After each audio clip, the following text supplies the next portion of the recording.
quando e por que criamos a imagem de que o brasileiro é um homem generoso, alegre, avesso a guerras ou a brigas.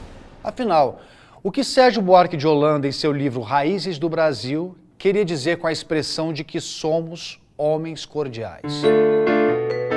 E em 1936, quando Sérgio Buarque lançou o seu Raízes do Brasil, dizendo que nós, brasileiros, éramos homens cordiais. E a característica da cordialidade era, em primeiro lugar, a generosidade, em primeiro lugar, a nossa civilidade, destacado por todos os visitantes, a nossa característica de hospitalidade gratuita, nossa aversão a rituais, detestamos práticas rituais. E mais acrescentou Sérgio Buarque, um dos maiores historiadores brasileiros, se não o maior, em essência, diz ele, o Brasil é a terra do homem cordial, e ele insiste, cor cordis, de coração do latim, ou seja, somos a terra do coração. Isto foi interpretado primeiro como uma leitura conservadora, negando a violência ou negando a nossa capacidade de manifestar sentimentos negativos de ódio, que vão do racismo até o ressentimento social. Essa característica foi debatida durante muito tempo, e o Sérgio Buarque sempre diz que ele quer dizer que somos cordiais. Cordiais significa, em primeiro lugar, que nós agimos pelo coração, inclusive quando odiamos. Nós agimos pelo coração. O nosso ódio também é cordial. O nosso ódio age passionalmente, age pelo coração. É fácil entender que, ao escrever esse livro em 1936, Sérgio Buarque estava dialogando com o país onde ele tinha estudado, a Alemanha, quando ele tinha conhecido o início da ascensão da barbárie nazista em 1933. Ele via um mundo onde a Itália estava invadindo a Etiópia há pouco, onde a Alemanha tinha quebrado pela primeira vez o Tratado de Versailles, e onde a manifestação do ódio encontrava eco em todos os governos do mundo, inclusive no Brasil. A década de 30 é uma década de ódio profundo, intentona comunista no Brasil, respondida com mão de ferro pelo governo Vargas e usada como justificativa depois para o fechamento do Estado Novo. O mundo ao redor era profundamente voltado ao ódio, e o Brasil parecia, distante da guerra neste momento, uma ilha de prosperidade ou uma ilha de estabilidade, e era possível dizer que, comparado aos vizinhos, especialmente comparado ao que ocorria ao redor no mundo, como a Alemanha nazista, Itália fascista, havia uma questão de ódio profundo. Mas isto parecia ocultar o fato de que nos desenhos de Debré, no início do século XIX, na repressão do século XVII ao quilombo de Palmares, ao fato de que quando se mata zumbi de forma tão infame, ou seja, se mata inclusive costurando seu pênis dentro da boca, manifestando um ódio profundo, violento e agressivo contra a rebelião escrava, na própria instituição da escravidão, que Debré representa escravos sendo maltratados pelas ruas, nessa instituição que nos acompanhou por quase 3 séculos e meio, havia uma característica de ódio surdo, que às vezes se manifestava como em Salvador, em 1835, na forma de uma explosão urbana e de um risco que a gente chamava no século XIX de haitianismo, ou seja, de um dia os negros levantarem e derrubarem essa ordem injusta, dura e absolutamente não desejada por eles. Quando houve a repressão a Canudos com 4 expedições, sendo a última, única vitoriosa, a maneira com que se executou praticamente todo o arraial, lembrem que Canudos chegou a ser a 2ª maior cidade da Bahia, quando se desenterra o corpo de Antônio Conselheiro, recentemente falecido, quando se leva as cabeças dessas pessoas para Salvador, quando se faz esse gesto, inclusive, quase que de enterro da memória dessa violência, ao fazer depois uma represa que vai cobrir a cidade sagrada de Canudos, havia um ódio que Euclides da Cunha notou como se ele fosse do sertão, ao dizer que havia um encontro entre o Brasil do litoral civilizado do século XIX com o Brasil antigo, violento. Como se o ódio não fosse característico do Brasil, mas característico dos grotões, característico do fim do mundo, característico dessa expressão rural, deste Hércules Quasímodo, como ele chama o camponês. Mas se nós imaginarmos que na Guerra do Contestado, poucos anos depois, em plena República no século XX, se usa inclusive aviação para bombardear território brasileiro e gente brasileira, que a repressão ou contestada de uma violência imensa e ainda não inteiramente avaliada no Brasil. Quando se reprime o cangaço, ele já em si um momento de violência, porque os cangaceiros não eram hippies pacifistas e anarquistas que passavam distribuindo papoulas e tulipas pelo interior, e a repressão, especialmente ao bando de Lampião, de Corisco, é uma repressão que representa inclusive decapitação das pessoas. E levar essas cabeças para o Instituto Nina Rodrigues, para estudar, como se dizia no século XIX, a frenologia, para estudar onde estava o mal dentro dessas cabeças. Na verdade, essa discussão sempre parece refletida num dos grandes preconceitos da história do Brasil. Vocês devem lembrar da escola, devem lembrar como professores ou alunos, e aqui vários são professores, que não aparece a expressão guerra civil em toda a história do Brasil. Nós não utilizamos a expressão guerra civil quando o Rio Grande do Sul, meu estado natal, se separa por 10 anos do Brasil. Não utilizamos guerra civil na cabanagem, não utilizamos guerra civil na sabinada, não utilizamos na balaiada, não utilizamos na Revolução de 32 de São Paulo. Todos esses movimentos são revoltas regenciais, movimentos constitucionalistas, são abriladas, são movimentos liberais. Nunca guerra civil. Guerra civil é coisa de argentino. Argentinos fazem guerra civil como antes de Rosas. Guerra civil é coisa da Colômbia e sua Guerra dos 1000 Dias. Guerra civil é coisa de gringo norte-americano, que entre 1861 e 65 levou à morte mais de 600 mil pessoas. Nós vivemos agitações, nunca guerra civil. Ora, se guerra civil é a guerra entre pessoas do mesmo país contra o mesmo país, nós temos vivido sistematicamente episódios de guerra civil, inclusive disfarçadas ou iminentes, como na campanha da legalidade ou nas reações, ainda que fracas, ao golpe militar de 64. Vivemos sempre na linha da guerra civil. Vivemos com frequência a guerra civil. E há quem diga que, em vários sentidos, a periferia de grandes cidades é, de fato, uma guerra civil em curso. Porque é uma característica do Brasil evitar tocar na violência. Se vocês supuserem que o trânsito brasileiro matou, segundo cálculos oficiais, nos últimos 8 anos, mais de 250 mil pessoas, e a guerra do Vietnã, ao longo de 12 anos, matou 58 mil norte-americanos, mas a guerra do Vietnã é violenta, o trânsito não é. Se vocês imaginarem que nós matamos quase um Vietnã por ano nas ruas brasileiras, a questão crucial da história brasileira é que a violência é do outro, ou é do sertão de Antônio Conselheiro e não de mim, na capital, na época Rio de Janeiro. A violência é de cariocas, não de mim.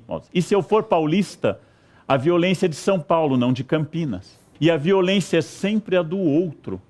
A violência nunca é minha, a violência jamais ocorre comigo. Ela é sempre um espanto, ela é sempre inexplicável. Ela só tem sentido no outro, ela só tem sentido longe de mim. Então a primeira constatação que eu faço é que, por incrível que pareça, nós somos um povo profundamente pacífico, cercado de gente violenta fora da minha comunidade. Sejam eles cariocas, sertanejos, favelados, nordestinos ou quaisquer outros indivíduos que encarnem a violência contra mim, o legítimo representante da brasilidade, pacífico, tranquilo, e quase um ser rural, poético, andando pelas Campinas floridas, tocando harpa e assustado com este mundo que me cerca, violento. No próximo bloco. Por que nós temos tal horror ao ódio, já que ele existe?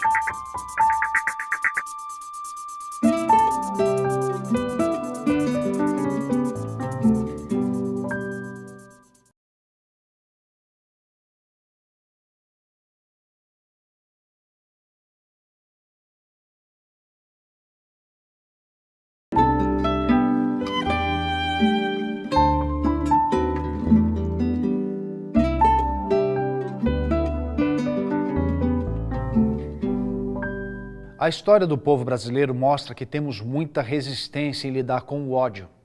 Não assumimos que fizemos e fazemos guerras. Não declaramos que há preconceito e racismo e a violência é sempre do outro. Será assim? O que isto oculta ou revela? Nós temos indicativos muito fortes e concretos de ódio de toda espécie, raciais, historicamente raciais. Temos ódios econômicos, sociais e políticos, latentes e às vezes que explodem em movimentos. Temos uma generalizada e paralela incapacidade de perceber o ódio em nós e uma capacidade profunda de notá-lo no outro. Se tivéssemos conosco, isso já é denunciado desde os grandes filósofos gregos até o Evangelho, se tivéssemos conosco o mesmo rigor que temos com os outros, o mundo seria outro. Mas também construímos paralelo a isso que há lugares sem males. Os livros didáticos, tanto a esquerda como a direita idealizando o futuro possível e a direita idealizando um passado improvável, tanto a esquerda e a direita nos prometem, em meio a profundos gestos de ódio e revolução, que houve momentos ou haverá momentos que, se voltarmos a eles ou o construirmos, serão momentos perfeitos como o mundo indígena. Quando falamos, dotados de um senso crítico não de todo errado, que Cabral invadiu o que viria a ser a Bahia, é verdade. Mas nos esquecemos que aqueles índios ali haviam invadido aquela costa e devorado os povos sambaqui que ali moravam antes deles. É verdade que a presença portuguesa é de uma violência, de um genocídio impressionantes. Haja vista que a costa brasileira fica quase despovoada por completo em poucos anos. Mas não se deve construir em oposição a esta violência a ideia de que aqui habitavam indígenas que cantavam poemas árcades e andavam para lá e para cá também em felicidade absoluta.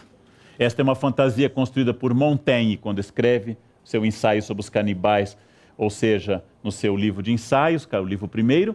Esta é uma fantasia construída por alguns pensadores contemporâneos e antropólogos, especialmente os não críticos. Por que nós temos tal horror ao ódio, já que ele existe?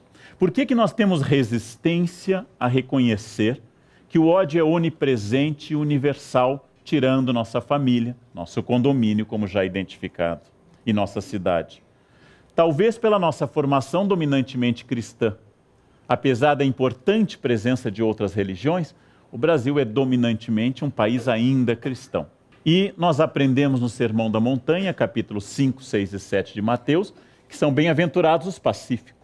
Aprendemos com Dante o quadro dos iracundos, os que odeiam, os dotados de ira, como um pecado capital.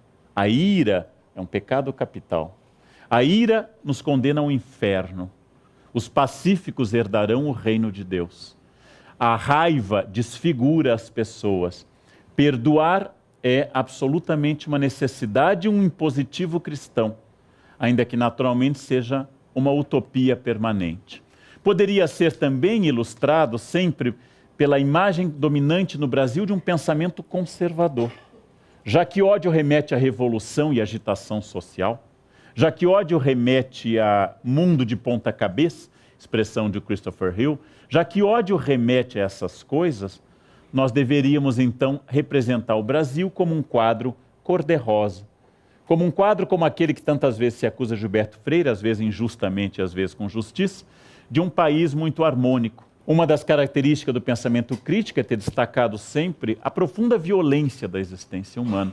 E do pensamento conservador foi ter destacado a linearidade pacificadora desta sociedade construída desta forma. Ora, se é fácil entender por que é que nós evitamos falar no ódio, e porque temos horror a falar no ódio, se temos horror inclusive a falar nas coisas mais elementares destas raivas, difícil entender porque ele permanece, porque é uma sociedade marcada por tanta dissensão.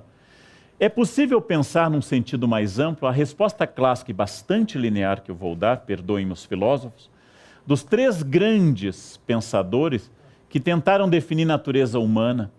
Hobbes, a partir da obra O Leviatã, como o estado da guerra de todos contra todos. Somos naturalmente violentos. Não nos matamos porque há repressão e poderes maiores. Somos naturalmente voltados à violência. Já, por exemplo, Rousseau, que vai estabelecer que somos absolutamente inclinados à bondade, à tranquilidade e à vida pacífica. Mas aprendemos a mentir, a roubar e a matar em função da sociedade que nos corrompe.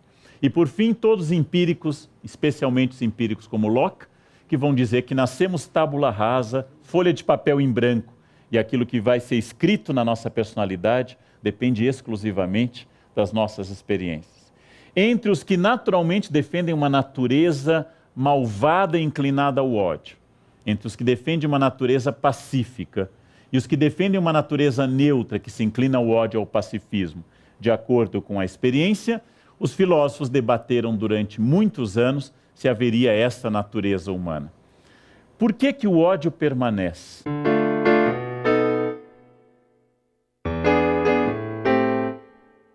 A Bíblia nos dá uma pista muito ambígua, mas muito interessante. É uma prática da religião judaica antiga, quando ainda havia sacrifícios, de que se levasse um bode ao templo. Este bode fosse jogado sobre ele todos os pecados do povo num dia específico. E o bode encarnasse todos esses pecados e depois fosse abandonado no deserto para morrer como um bode expiatório, que na tradição talmúdica seria recolhido por um anjo pervertido. O bode expiatório, curiosamente, uma expressão da Bíblia judaica, do Antigo Testamento, vai ser quase que curiosa e dialeticamente o papel que o povo judeu vai ter com frequência na Europa, de bode expiatório. Ou seja, algo vai mal, matem os judeus. A peste negra, eles envenenaram os poços. Então, nós temos um problema, a Alemanha perdeu a guerra, Primeira Guerra, judeus foram os responsáveis. Os judeus seriam a encarnação irônica deste conceito, também judaico, de bode expiatório. E a tragédia que se abateu sobre o povo judaico como bode expiatório de todas as mazelas humanas é uma característica que nos acompanha desde um famoso pogrom de um massacre em Alexandria no século III a.C. Na verdade, o ódio, como bem perceberam os nazistas, apesar de todas as suas limitações, da sua violência estrutural, que o ódio é o elemento mais fácil para unir um grupo. Na minha experiência de professor, as salas de aula são divididas em grupos incomunicáveis e mutuamente hostis, que se agrupam por renda, forma física, melanina e opção sexual em grupos mais ou menos definidos na sala. Não se falam, não se gostam, riem quando um entra e debocham uns dos outros. Eis que um professor dá nota baixa e se torna um inimigo de todos. Imediatamente as panelas de pressão rompem o lacre e todos dão as mãos contra aquela besta do Apocalipse que os prejudicou. E um emenda a fala do outro, porque agora eles têm o que odiar em comum. E tendo alguém aqui odiar em comum, nós somos todos irmãos. É muito difícil amar em comum. Nós tentamos, nós nos esforçamos, mas é difícil amar. Agora, odiar é uma delícia. Odiar é uma facilidade. Inimigos dão a nossa identidade. Não há importância alguma, de fato, que eu vença com o meu time. Importante eu poder encontrar o do time adversário e jogar isso na sua cara. A derrota dele é mais deliciosa que a minha vitória. Não optamos por um time, por amar nosso time, mas por odiar outro. O ódio e o bode expiatório nos fazem lembrar o pensamento do grande Tácito na Roma clássica, que dizia que os homens apressam-se mais a retribuir um dano do que um benefício, porque a gratidão é um peso e a vingança é um prazer. E ele chega a nos recomendar, na esteira que depois Rochefoucauld vai dizer, o duque azedo Rochefoucauld vai dizer no século XVII, é mais fácil fazer o mal do que o bem, porque o bem tem que ser retribuído e é um sacrifício porque nos humilha. Se você me emprestou dinheiro, se você me ajudou, se você me ouviu, você será sempre a testemunha da minha fraqueza, que eu não tive dinheiro suficiente, que eu fui fraco a ponto de chorar, ou fui traído e fui chorar minhas mágoas corníferas com você. E você sempre será a memória dessa dor. Mas se você me fez um mal, eu tenho um motivo para viver e para acordar. E quando eu penso em descansar, eu penso, mas ele ainda respira. E eu preciso lhe atacar. Porque o ódio me torna superior a você, já que foi você que me atacou. Enquanto que a gratidão me torna inferior a você.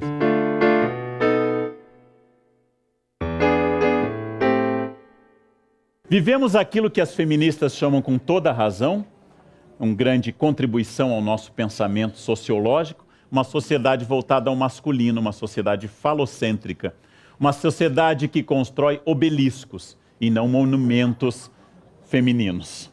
Uma sociedade que pensa Deus pelo masculino uma sociedade que denomina como positivos todos os animais masculinos de vida sexual intensa, tigrão, galo, garanhão. E pelo agressivo e pejorativo, todos os animais femininos, galinha, piranha ou vaca.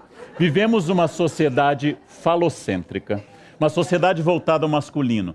E quando eu digo falocêntrica, não quero dizer uma sociedade de homens, quer dizer uma sociedade de pensamento masculino, educada desde o berço pela mãe que diz ao menino, não chore, porque homem não chora.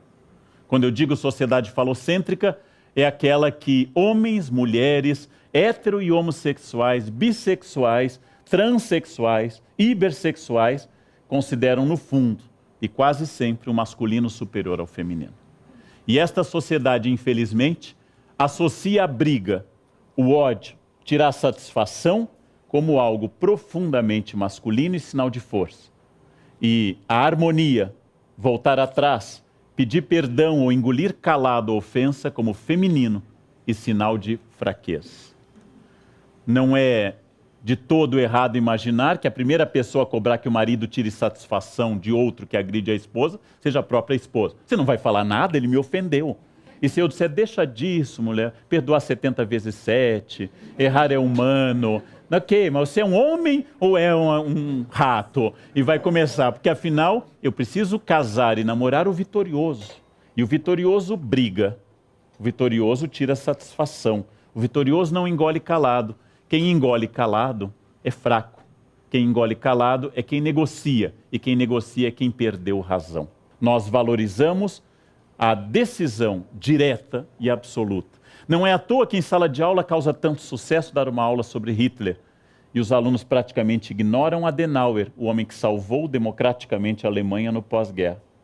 Falamos daqueles que vencem e impõem ao inimigo o seu ponto de vista, mas temos uma certa restrição às personagens negociadoras e pacifistas. Nós somos capazes de assistir e publicar cenas de luta em que homens se esbofeteiam até o sangue e até ficarem desacordados. E ao invés de sermos internados com um transtorno agressivo, obsessivo, ao invés de nos darem inteiramente algum remédio para acalmar esse distúrbio, nós pagamos ingresso para isso.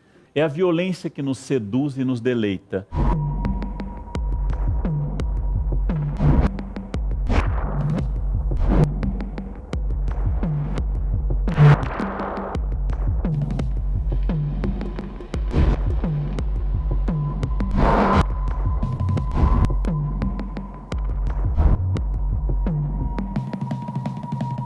Nós temos um deleite pela força e pela violência. E somos capazes de noticiar grandes desmatamentos, com toda razão, mas incapazes de denunciar ou anunciar florescimentos. Ou simplesmente cenas pacíficas, né? Mas madrasta joga enteada pela janela sob os olhos do pai, e isto ocupa a nossa atenção por uma década inteira. Que significa que nós resistimos, não gostamos, temos uma natural resistência ao bem e ao pacifismo. Cria-se um paradoxo. O ódio é feio. Assumi-lo é um horror. Acusar alguém de estourado ou iracundo, palavra mais sofisticada, é acusar alguém de ser desequilibrado. Essa pessoa deve fazer pilates, deve tomar mais chá, deve tomar florais de Bach, de Beethoven, deve fazer algo que o acalme mais. Esta pessoa precisa se reequilibrar. Mas, com frequência, entendemos que a violência e o ódio estão ao lado, na torcida do outro, no vizinho, no síndico, na esposa ou no marido, no namorado ou na namorada, nos filhos que me respondem com agressividade, enquanto eu sempre falo, sou seu pai. Você precisa olhar a realidade, eu te amo, meu filho. Filho, mas eu sou seu pai, meu amor. Somos sempre um monumento pétreo ao equilíbrio. Salvo sempre quando não somos. Matamos por ódio. Matamos, como em outros países, como na Inglaterra, em torcidas. Matamos pela vitória ou pela derrota de um time. Sinal de uma patologia profunda.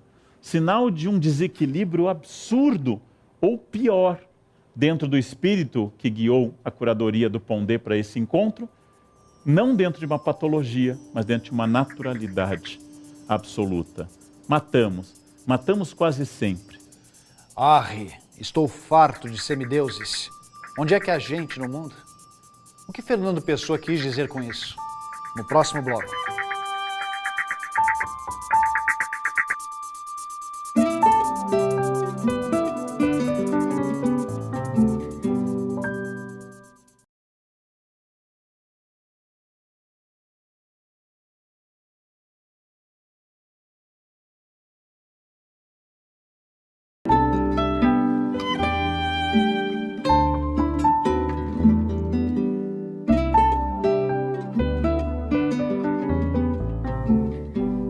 Clarice Lispector desabafou em sua crônica Mineirinho a revolta e perplexidade que sentiu diante dos 13 tiros disparados por um policial no bandido. Esta é a lei. Mas há alguma coisa que, se me fez ouvir o primeiro tiro com alívio de segurança, no terceiro me deixa alerta. No quarto, desassossegada. O quinto e o sexto me cobrem de vergonha. O sétimo e o oitavo eu ouço com o coração batendo de horror. No nono e no 10º minha boca está trêmula. No 11º eu digo em espanto o nome de Deus. No 12º chamo meu irmão. O 13º tiro me assassina, porque eu sou o outro. Porque eu quero ser o outro. Temos que entender duas coisas, que é um ódio generalizado. E temos que entender também que gostamos desse ódio, que ele nos dá identidade, que ele nos chama a atenção, que nossa fofoca é sempre negativa, mas também devemos entender que nós construímos sobre nós uma outra fantasia. Nós, indivíduos, nós, paulistas, nós, brasileiros, ou nós, urbanos, sobre o rural, sobre o estrangeiro ou sobre os outros. Essas narrativas pacíficas tendem a dar uma contra-identidade. A função, lembrando a teoria Foucaultiana, a função do hospício não é colocar os loucos lá dentro, desde que se inventou esse espaço, reformado depois pelo Dr. Pinel. A função do hospício é garantir que os que estão fora não são loucos. Os que estão fora olham e dizem, bom, eu não estou lá, então eu devo ser normal. Esta é a função do hospício. Dar um metro, uma régua, para que os de fora se sintam normais.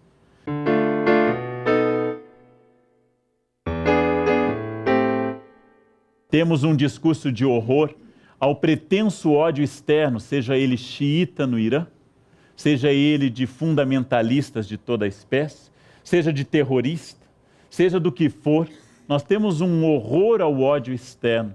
Chegamos a fechar os olhos em cenas violentas nos filmes e manifestar imediatamente nossa restrição a esse ódio. Mas criamos categorias novas no mundo contemporâneo. Ao invés dos crimes famélicos, os crimes tradicionais para obter comida, como era a regra, nós temos hoje crime de status e de tecnologia. Não mais jovens atacando farinha de trigo, mas jovens atacando iPhones. Jovens atacando tênis de marcas.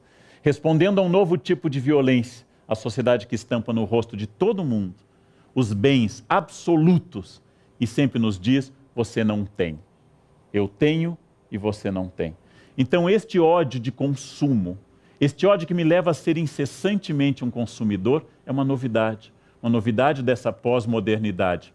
Uma novidade que nos tornou numa categoria nova, tão bem explorada pelo professor Pondé em tantos textos. Pela primeira vez na história, os homens modernos do século XX para o XXI são obrigados a serem felizes e a manifestar essa felicidade. A geração da minha avó, quando tudo estava correto, minha avó Maria dizia, tudo bem, vó? Indo, era um gerúndio, levando, como Deus quer. Nós somos obrigados a sermos felizes. Somos obrigados a sermos bons pais, bons maridos, bons profissionais, ainda temos certo equilíbrio emocional, a malhar e sermos positivos. É um terror essa obrigação. Não temos mais direito ao mau humor, é preciso tratá-lo. Não temos mais direito à melancolia, é coisa de Lars von Trier, ser melancólico, é coisa de gente desequilibrada, mal resolvida. Não temos mais direito à infelicidade, porque a infelicidade não passa mais em testes de empresa. Não sei se os senhores sabem que ao ser entrevistado eu sou obrigado a ser feliz. Todos somos obrigados permanentemente a um sucesso. É aquilo que o Pondé chama com toda razão da nova hipocrisia contemporânea. Ao invés de não dizer mais o que sentimos, como é a hipocrisia clássica farisaica, nós não somos mais o que somos. Somos felizes, até porque ninguém aguenta. Inclusive porque hoje, se eu for triste, melancólico ou odiar, todos sabem eu vou ter câncer. O câncer só atinge as pessoas tristes. As alegres morrem com 300 anos, passam dos 500 ou são imortais, são Highlanders. As que têm melancolia têm tumores, que nós temos hoje ódio ao ódio, apesar de ele nos seduzir. Haja vista que contra o ódio e a depressão e a tristeza, nós somos a primeira civilização que inventou produtos químicos. Se você não tem vontade sexual com essa pessoa, hay que endurecer. Pero sem perder la ternura, jamás. Se você está triste, lítio nessa pessoa. Antidepressivo, toca lítio nessa pessoa. E ela vai entrar num estado de zumbilência, ela vai ficar feliz, ela vai se tornar alegre. Naturalmente, há muitos casos psiquiátricos, especialmente esquizofrenia, em que a medicação é um dos únicos caminhos possíveis. Não é isso que eu estou falando. A medicação existe, e há pessoas que precisam dessa medicação por características biológicas ou psicológicas. Eu me refiro ao fato de que nós tomamos remédios cada vez mais para dormir, para acordar, para ter relações sexuais e para sorrir. Cada vez mais ficamos dependentes da tabela periódica para sentir, especialmente as coisas positivas. Nunca conheci quem tivesse levado porrada. Todos os meus conhecidos têm sido campeões em tudo.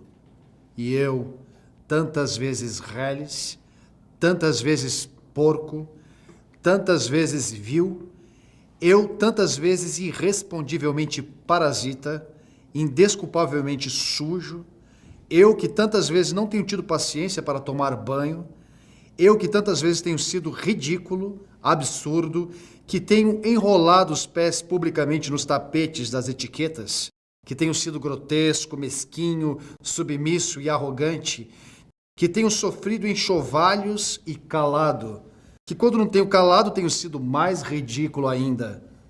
Arre, estou farto de semideuses. Onde é que há gente no mundo? O que significa isso?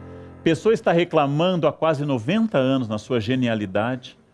Ele está reclamando que ao seu redor todas as pessoas só contam vitórias. Todas as pessoas contam como foram interessantes. Todas as pessoas contam como suas vidas são divertidas. E eu que tenho sido tão medíocre, tão absolutamente linear, que tenho me sentido triste tantas vezes, que odeio com tanta facilidade, que há manhãs que eu acordo pensando na famosa frase de Nero, o imperador romano, gostaria que a humanidade tivesse um só pescoço para cortá-lo de uma só vez. Nero hoje estaria tomando lítio, estaria fazendo terapia. Por que você odeia assim? Algo com a sua mãe, coitada, que aliás ele tentou matar. Mas toda essa característica é a característica contemporânea da resistência ao negativo e ao ódio. É claro que este mundo precisa urgentemente, como diz com sabedoria Gandhi, de maior compreensão. É claro que nós precisamos de mais diálogo, precisamos cessar a guerra. É claro que as pessoas têm direito à vida pacífica, a não serem violentadas no seu lar com assaltos, ou violentadas na rua, ou violentadas por quaisquer que sejam as autoridades ou os criminosos. O que eu digo é, será que as pessoas também não têm direito de estarem mal? Ou não têm direito a odiar eventualmente? Ou o ódio será algo tão estranho a todos nós? Nós temos uma certa animosidade ou uma certa resistência aos famosos ódios históricos. Aquele que os romanos e cartagineses, durante as guerras púnicas, narravam na figura de Aníbal, herói da Segunda Guerra Púnica, mais importante, que levado pelo pai ao altar dos deuses na grande Cartago, na cidade semita e fenícia de Cartago, no norte da África, jurou diante do fogo dos deuses que não descansaria enquanto não destruísse Roma. Fazer uma criança jurar ódio tão cedo e ódio eterno e cumpri-lo, o esforço de Aníbal é o esforço nascido de um juramento feito a uma criança. E nós achamos sempre que as crianças são naturalmente e inclinados sempre ao mais profundo pacifismo. Quem diz isso jamais entrou numa sala de aula. Jamais acompanhou a profunda maldade que crianças e adolescentes têm uns com os outros. Não me refiro a casos trágicos e extremos em que uma criança atira na professora. Me refiro a casos gerais, esse é uma exceção ainda. Me refiro a casos gerais desta maldade que persegue permanentemente, que quando eu era criança era implicar com alguém, hoje é bullying.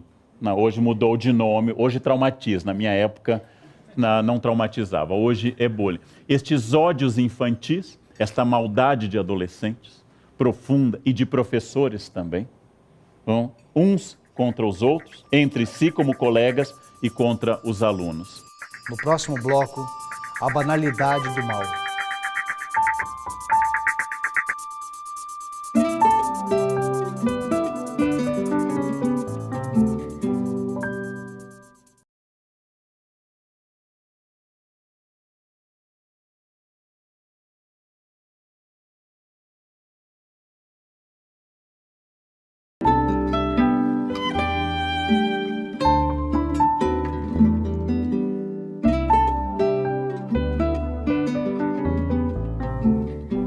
Nós estamos vivendo uma revolução de paradigma, revolução descrita ou prevista muito antes disso, talvez no Manifesto Comunista de Marx, que continua, junto com tantos outros, sendo um autor indispensável para entender o mundo contemporâneo, que dizia no seu manifesto que tudo que é sólido desmancha no ar, que esse é o mundo da modernidade e que ele atribui esse dinamismo à burguesia no século XIX. Nós vivemos uma mudança tão grande e o mundo muda tanto de sistemas. Então é estranho para mim, educado num sistema, acompanhar um outro sistema.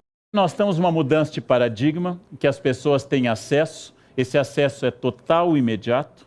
Não ainda temos capacidade de ter distanciamento desse paradigma para poder analisá-lo. Então acho sim que nós estamos numa mudança muito rápida, talvez a mais rápida que já tenhamos tido na história, mas algumas lógicas simplesmente se repetem.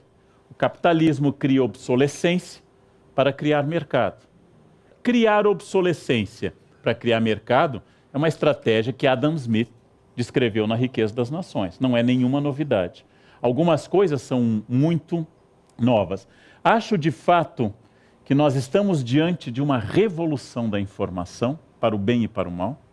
Esta revolução da informação tem que transformar, em primeiro lugar, a escola, que continua ensinando, como no século XIII, uma pessoa fonte de conhecimento e outras receptoras de conhecimento. A escola é muito reacionária à mudança.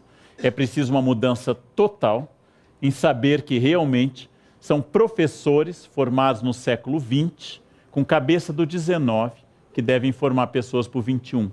E é um desafio.